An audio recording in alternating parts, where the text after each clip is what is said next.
Hi అండి. Welcome to Surasani Priya vlogs. అందరూ బాగుండాలి, అందులో మేము ఉండాలండి. ఈరోజు నా స్టైల్లో నేను చేపల పులుసు ఎలా చేస్తానో చూపిస్తున్నాను. దీనికోసం కేజీన్నర బొమ్మ చేపలు తీసుకున్నాను. దాంట్లో కొంచెం వెళ్తే అది సపరేట్ బౌల్లో పెట్టుకున్నాను. ఇప్పుడు పులుసులోకి 2 ఆనియన్స్, కొంచెం కరివేపాకు, 2 పచ్చిమిరపకాయలు తీసుకున్నాను. అలాగే నిమ్మకాయ సైజ్ అంతా చింతపండు తీసుకొని కడుక్కొని గిన్నెలో వేసుకొని కొంచెం వాటర్ పోసుకొని స్టవ్ మీద పెట్టానండి. ఎందుకంటే చింతపండు తొందరగా నానుతుంది.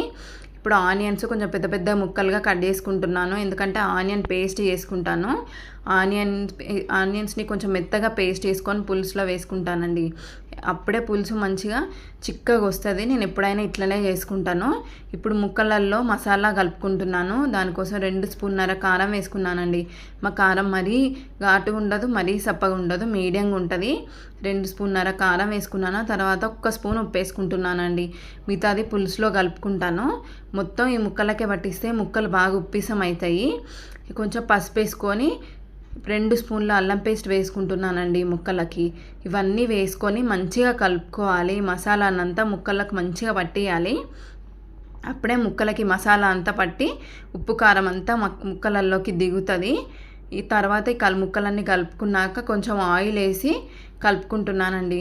ఈ ఆయిల్ వేసి మంచిగా పట్టియాలి ముక్కలకు ఆయిల్ అంతా.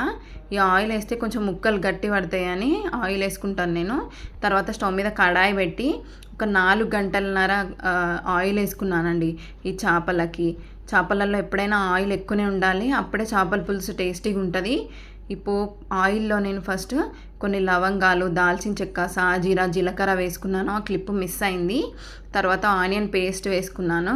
తర్వాత కొన్ని పచ్చిమిరపకాయలు, కరివేపాకు కూడా వేసుకున్నాను. కరివేపాకు వేసుకుంటే పులుసులో మంచి టేస్ట్ వస్తుంది. తర్వాత మంచిగా కలుపుకోండి. ఇప్పుడు స్టవ్ని సిమ్ మీద పెట్టుకోండి. సిమ్ మీద పెట్టుకొని మంచిగా కలుపుకొని మూత పెట్టుకోండి. ఒక 5 మినిట్స్ అట్నే వదిలేయండి. 5 మినిట్స్ తర్వాత ఇట్లా బ్రౌన్ కలర్గా అవుతుంది. ఆనియన్ పేస్ట్ మంచిగా మగ్గి పచ్చివాసన అంతా పోయి ఇట్లా ఈ కలర్ వస్తుందండి. ఈ కలర్ వస్తేనే ఆనియన్స్ మంచిగా వేగినట్టు.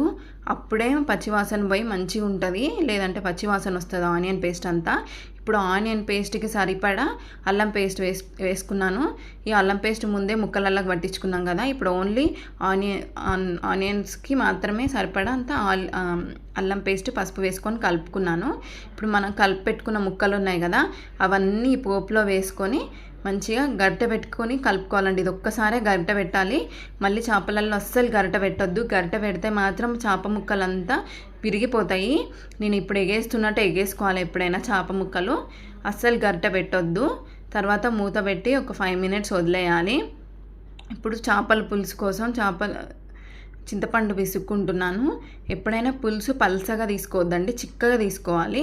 ఎందుకంటే చేపల నుంచి వాటర్ రిలీజ్ అవుతుంది కదా, తర్వాత పులుసు పల్చగా అయిపోతుంది. అందుకే ఇప్పుడు చింతపండు పులుసు మాత్రం పల్చగా తీసుకోవద్దు, చిక్కగా తీసుకోవాలి.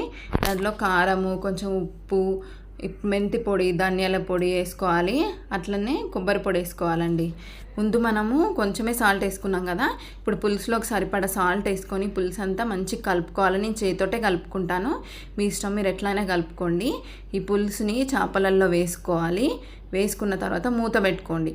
మూత పెట్టుకుంటే చేపలలో ఉన్న వాటర్ కూడా మొత్తం బయటికి వస్తుంది. ఇప్పుడు నేను కదిపినట్టే కదపాలి. తర్వాత మూత పెట్టుకొని 5 మినిట్స్ వదిలేసినాక పులుసు కంప్లీట్ అయిపోయింది. ఇప్పుడు గరం మసాలా వేస్తున్నాను. గరం మసాలా వేసినాక నేను ఇట్లా స్పూన్ తోటే పులుసు అంతా మొత్తం ముక్కలకంతా స్ప్రెడ్ చేస్తాను. అప్పుడు మసాలా అంతా చేపల పులుసులో సెట్ అయిపోతుంది.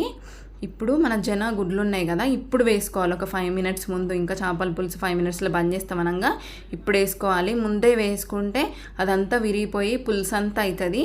ఇప్పుడు ఇట్లా వేసుకొని ఆ పులుసు అంతా ఆ మీద పోసుకోవాలి. అప్పుడు కొంచెం ముక్కలు ఆ వేడికి మగ్గినట్టు అవుతాయి.